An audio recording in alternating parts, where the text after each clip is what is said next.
स्वागत है आपका हमारे YouTube चैनल आर के लर्निंग वर्ल्ड पे।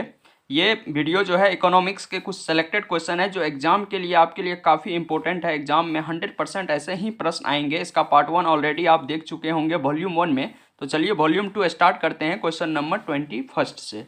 और क्वेश्चन नंबर 21 जो है हमारा वो कहता है कि बिहार के किस जिला का प्रति व्यक्ति आय सर्वाधिक है। यहाँ आपसे जो है पर कैपिटा इनकम पूछ रहा है कि किस जिला का प्रति व्यक्ति आय सर्वाधिक है। ए में है आपको पटना, बी में है गया और सी में है शिवहर और डी कहता है नालंदा। तो पर कैपिटा इनकम या प्रति व्यक्ति आय जो सर्वाधिक है बिहार का वो है पटना जिला का सबसे अधिक है। लेकिन यहीं पे आपको सबसे अधिक के जगह सबसे कम यदि पूछ ले तब हमारा हो जाता है शिवहर जिला। ऑप्शन नंबर सी हो जाएगा कम में। सबसे कम जो है शिवहर का है और सबसे अधिक जो है पटना का है। ठीक है, तो ये हो गया। चलिए देखते हैं आप क्वेश्चन नंबर 22 को। और क्वेश्चन नंबर 22 हमारा कहता है इनमें से कौन सी बहुराष्ट्रीय कंपनी है। बहुराष्ट्रीय कंपनी को हम एमएनसी भी कहते हैं, अर्थात उसको मल्टीनेशनल कंपनी या कॉरपोरेशन दोनों के नाम से जानते हैं। आपका फुल फॉर्म भी आपको एग्जाम में कभी कभी पूछ लेता है। एमएनसी याद रखना है, जिसको मल्टीनेशनल कंपनीज या हिंदी में बहुराष्ट्रीय कंपनी कहते हैं। क्लियर है। तो ऑप्शन ए है आपको जो है फोर्ट मोटर्स, ऑप्शन बी है सैमसंग, ऑप्शन सी है कोका कोला और ऑप्शन डी है इनमें से सभी। तो बहुराष्ट्रीय कंपनी क्या होता है कि जो कि एक से अधिक राष्ट्र में अपनी सामान को क्या करता हो, सेल करता हो, उसे बहुराष्ट्रीय कंपनी कहते हैं। तो ये ऐसा जो है ये तीनों के तीनों कंपनी हमारी बहुराष्ट्रीय कंपनी, अर्थात ऑप्शन नंबर डी क्या है, सही है। क्लियर है। चलिए नेक्स्ट क्वेश्चन नंबर 23 को देखते हैं। और क्वेश्चन नंबर 23 है। क्वेश्चन नंबर 23 हमारा कहता है कि इनमें से कौन सा संस्थागत वित्त का साधन है। संस्थागत वित्त का साधन मतलब जहां से हम फाइनेंशियल हेल्प लेते हैं।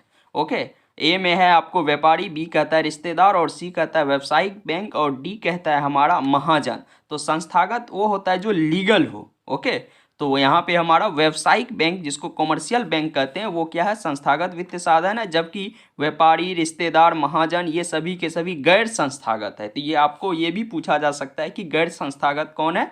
तो ये तीनों आपको गैर संस्थागत में आएगा, जबकि व्यावसायिक बैंक हमारा क्या आ जाएगा, संस्थागत वित्तीय साधन में आ जाएगा। चलिए नेक्स्ट क्वेश्चन नंबर 24 को देखते हैं। और क्वेश्चन नंबर 24 हमारा कहता है कि भारत की वित्तीय राजधानी किस शहर को कहा जाता है, फाइनेंशियल कैपिटल।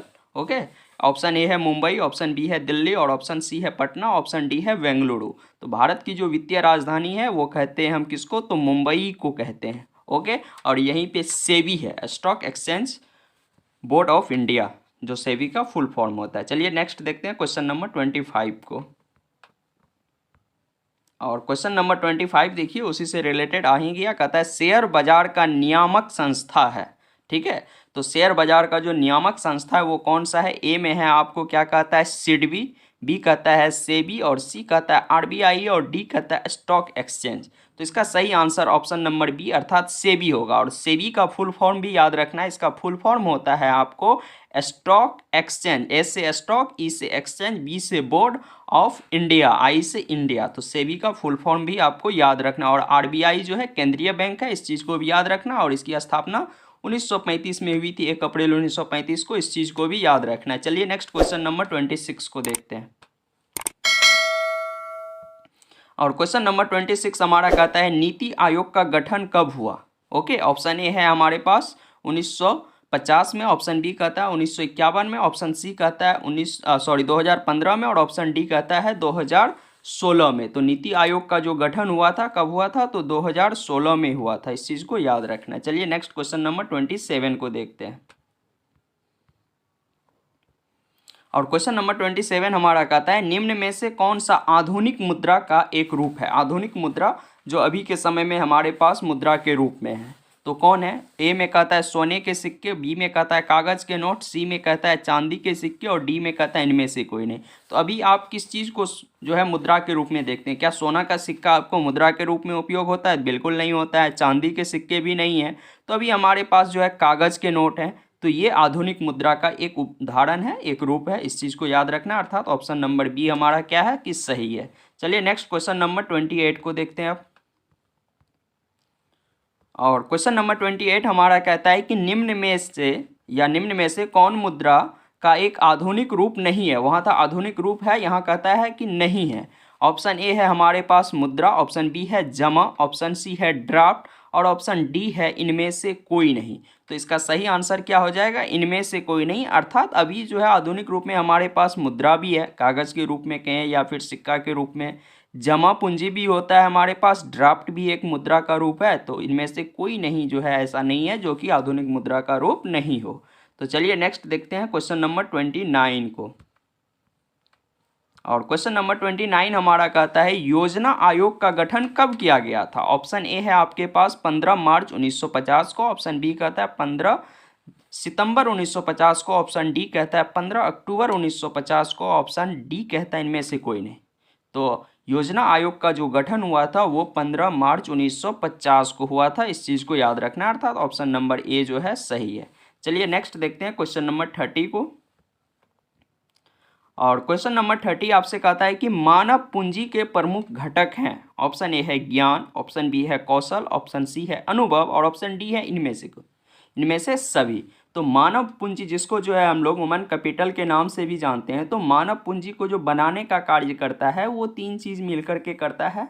आपको यदि अच्छा एजुकेशन मिल रहा है, अच्छी हेल्थ फैसिलिटीज़ मिल रही है, उसके बाद अच्छा आपको फूडिंग हो रहा है, तो आप एक वेल जो है ह्यूमन रिसोर्स या ह्यूमन कैपिटल के रूप में आप सामने आते हैं। तो इसमें हमारा ज्ञान भी आ जाता है, कौशल भी और अनुभव भी, जिसको एक्सपीरियंस कहते हैं। कौशल को स्किल्ड कहते हैं, ज्ञान को नॉलेज कहते हैं।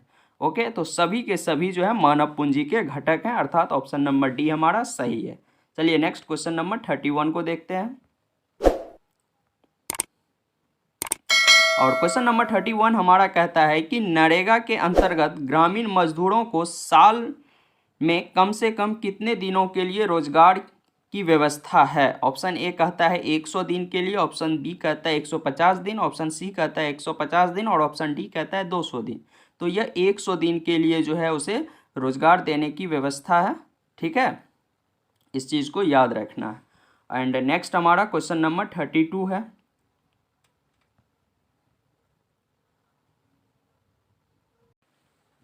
और क्वेश्चन नंबर 32 हमारा कहता है कि जवाहर रोजगार योजना लागू हुई थी, अर्थात जवाहर रोजगार योजना जो है यह कब लागू हुई थी? ऑप्शन ए कहता है आपसे 1988 में, अर्थात 1988 में, ऑप्शन बी कहता है 1989 में, ऑप्शन सी कहता है 1990 में, ऑप्शन डी कहता है 1991 में। तो जवाहर रोजगार योजना जो लागू हुई थी वो 1989 में लागू हुई थी, 1989 में। और कब? तो 1 अप्रैल को। कब? 1 अप्रैल 1989 को। ये चीज़ याद रखना है। नेक्स्ट देखते हैं क्वेश्चन नंबर 33 को। एंड क्वेश्चन नंबर 33 हमारा कहता है कि नोबेल पुरस्कार से सम्मानित बांग्लादेशी अर्थशास्त्री हैं, अर्थात इनमें से कौन ऐसे अर्थशास्त्री हैं जो बांग्लादेश से हैं और वो नोबेल पुरस्कार से सम्मानित है? ऑप्शन ए कहता है professor Iqbal Yunus, option B कहता है मोहम्मद इकबाल यूनुस, ऑप्शन सी कहता है professor Mohammad Yunus, option D कहता है मोहम्मद शरीक यूनुस। तो इसका जो सही आंसर हो जाएगा वो क्या हो जाएगा? तो इसका हो जाएगा मोहम्मद यूनुस, अर्थात ऑप्शन नंबर सी है। प्रोफेसर मोहम्मद यूनुस जो है वो बांग्लादेशी अर्थशास्त्री हैं जो कि नोबेल पुरस्कार से सम्मानित है। नेक्स्ट देखते हैं क्वेश्चन नंबर 34 को। क्वेश्चन नंबर 34 हमारा कहता है कि निम्न में से कौन विदेशी ब्रांड नहीं है, अर्थात जो कि आपको विदेश का नहीं है, कौन नहीं है? तो ए में है आपको कहता है हुंडई, और बी में आपसे कहता है टोयोटा, और जो है सी कहता है फोर्ड, और डी कहता है आपसे टाटा। तो कौन जो है विदेशी ब्रांड नहीं है? तो टाटा जो है हमारा विदेशी ब्रांड नहीं है, यह स्वदेशी ब्रांड है। बाकी की सभी क्या है कि विदेशी है, फॉरेनर है। क्लियर है? चलिए नेक्स्ट देखते हैं क्वेश्चन नंबर 35 को। एंड क्वेश्चन नंबर 35 आपसे कहता है कि वर्तमान में भारत में कितने राष्ट्रीयकृत बैंक हैं? ऑप्शन ए आपसे कहता है 14, ऑप्शन बी कहता है 19, ऑप्शन सी कहता है 21 और ऑप्शन डी कहता है 27।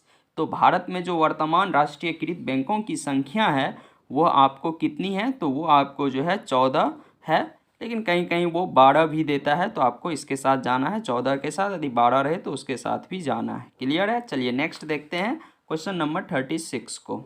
और क्वेश्चन नंबर 36 हमारा कहता है कि राष्ट्रीय विकास परिषद का गठन कब हुआ था? ऑप्शन ए है आपके पास 1950 में, ऑप्शन बी 1951 में, ऑप्शन सी 1952 में, ऑप्शन डी 1953 1953 में। तो राष्ट्रीय विकास परिषद का जो गठन हुआ था वो 1952 में हुआ था। इस चीज़ को याद रखना है, 6 अप्रैल 1952 को। क्लियर है। चलिए नेक्स्ट देखते हैं क्वेश्चन नंबर 37 को।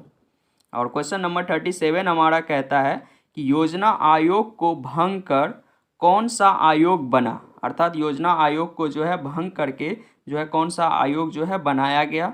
तो 1 नंबर में है नीति आयोग, बी कहता है वित्त आयोग, सी कहता है राज्य वित्त आयोग, डी कहता है इनमें से कोई नहीं। तो ये हमारा जो है नीति आयोग है। कौन सा आयोग? तो नीति आयोग। इस चीज़ को याद रखना है। चलिए नेक्स्ट क्वेश्चन नंबर 38 को देखते हैं। और क्वेश्चन नंबर 38 हमारा कहता है कि नई आर्थिक नीति में किसे सम्मिलित नहीं किया गया है। ऑप्शन ए है आपको नियंत्रित अर्थव्यवस्था, ऑप्शन बी है उदारीकरण, और ऑप्शन सी है आपको वैश्वीकरण, और ऑप्शन डी है इनमें से कोई नहीं। तब आपको जब ये चीज़ याद होगा तो एलपीजी याद कीजिए। एलपीजी का फुल फॉर्म होता है लिबरलाइजेशन, प्राइवेटाइजेशन एंड ग्लोबलाइजेशन। इस चीज़ को भी याद रखना है। तो लिबरलाइजेशन मीन्स होता है क्या चीज़? उदारीकरण, और वैश्वीकरण को ग्लोबलाइजेशन कहते हैं। पी से होता है प्राइवेटाइजेशन। तो प्राइवेटाइजेशन यहाँ कुछ नहीं यहाँ कहता है नहीं है, नहीं सम्मिलित किया गया। किसे नहीं? तो ये नियंत्रित अर्थव्यवस्था जो है इसे नहीं लिया गया है, बल्कि जो है आपको स्वतंत्र अर्थव्यवस्था को लाया गया। जो भी अननेसेसरी रेस्ट्रिक्शंस था फॉरेनर जो भी इन्वेस्टर हैं या कंपनी एमएनसीज कंपनी है, उस चीज़ को हटा दिया गया कम्प्लीटली। ठीक है, एलिमिनेट्स कर दिया गया। तो वो हमारा ये नहीं है। कौन सा? तो नियंत्रित अर्थव्यवस्था। चलिए नेक्स्ट क्वेश्चन नंबर 39 को देखते हैं। और क्वेश्चन नंबर 39 हमारा कहता है कि WTO अर्थात विश्व व्यापार संगठन, इंग्लिश में जो है वर्ल्ड ट्रेड ऑर्गेनाइजेशन कहते हैं, की स्थापना किस वर्ष हुई। ऑप्शन ए है 1995 में, ऑप्शन बी है 1994 में, ऑप्शन सी है 1996 में, और ऑप्शन डी है 1991 में। तो इसकी स्थापना 1995 में हुई थी। क्लियर है। चलिए नेक्स्ट क्वेश्चन नंबर 40 को देखते हैं। और क्वेश्चन नंबर 40 हमारा कहता है किसने कहा बिहार के विकास के बिना भारत का विकास संभव नहीं है। अर्थात वो कौन व्यक्ति थे जिन्होंने कहा कि बिना बिहार के विकास किए बिना आप जो है भारत का विकास नहीं कर सकते हैं। ऑप्शन ए है doctor APJ Abdul Kalam, option B है पंडित जवाहरलाल नेहरू, ऑप्शन डी है राजेंद्र प्रसाद, ऑप्शन सी है राजेंद्र प्रसाद, माफ़ कीजिएगा, ऑप्शन डी है इनमें से कोई नहीं। तो वो थे हमारे doctor APJ Abdul Kalam sir. इन्होंने कहा था कि बिहार के विकास के बिना भारत का विकास संभव नहीं है। अर्थात ऑप्शन नंबर ए हमारा सही है। चलिए नेक्स्ट क्वेश्चन नंबर 41 को देखते हैं। एंड क्वेश्चन नंबर 41 हमारा कहता है मनुष्य के आर्थिक जीवन में सबसे महत्वपूर्ण क्या है। ऑप्शन ए है जमीन, ऑप्शन बी है मुद्रा, ऑप्शन डी है खेतों के कागजात, ऑप्शन सी है मलगुजारी की रसीद। तो सबसे महत्वपूर्ण जो इस ऑप्शन के अकॉर्डिंग होगा वो क्या होगा? तो मुद्रा होगा। अर्थात ऑप्शन नंबर बी क्या है? सही है। क्लियर है। चलिए नेक्स्ट देखते हैं क्वेश्चन नंबर 42 को। और क्वेश्चन नंबर 42 आपसे कहता है WTO अर्थात विश्व व्यापार संगठन या वर्ल्ड ट्रेड ऑर्गेनाइजेशन का मुख्यालय कहाँ है। ऑप्शन ए है Geneva, option B Paris, option C New York, और ऑप्शन डी वाशिंगटन। तो WTO का जो हेडक्वार्टर है या मुख्यालय है वो कहाँ पे है? तो वो है हमारा जनेवा में। अर्थात ऑप्शन नंबर ए जो है सही है। चलिए नेक्स्ट देखते हैं क्वेश्चन नंबर 43 को। और क्वेश्चन नंबर 43 आपसे कहता है कि नई आर्थिक नीति में किसे सम्मिलित किया गया है। ऑप्शन ए है उदारीकरण, निजीकरण, वैश्वीकरण, इनमें से सभी। तो वही मैंने बताया था अभी जस्ट आपको LPG। तो LPG लिबरलाइजेशन क्या हो गया? उदारीकरण, प्राइवेटाइजेशन, निजीकरण, ग्लोबलाइजेशन, वैश्वीकरण। तो अर्थात ये सभी के सभी जो है आपको नई आर्थिक नीति में लागू किया गया था। और भारत की नई आर्थिक नीति कब लाई गई थी? तो ये भी याद रखना है 1991 में। इस चीज़ को भी याद रखना है। क्लियर है। उसके बाद देखते हैं क्वेश्चन नंबर 44 को।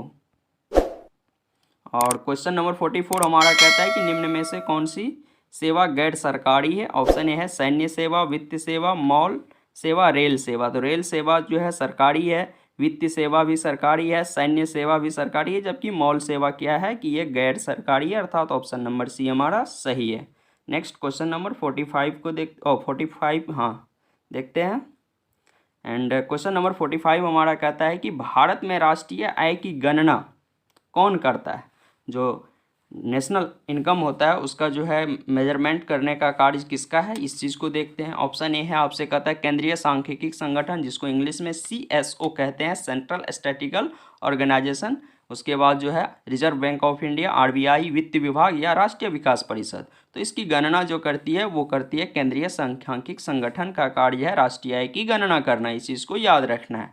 ओके, तो अर्थात ऑप्शन नंबर ए हमारा सही है। अब इस पार्ट में यहीं तक रहने देते हैं। नेक्स्ट जो है वॉल्यूम 3 में फिर मिलते हैं क्वेश्चन नंबर 46 से। Okay and thank you for watching this video.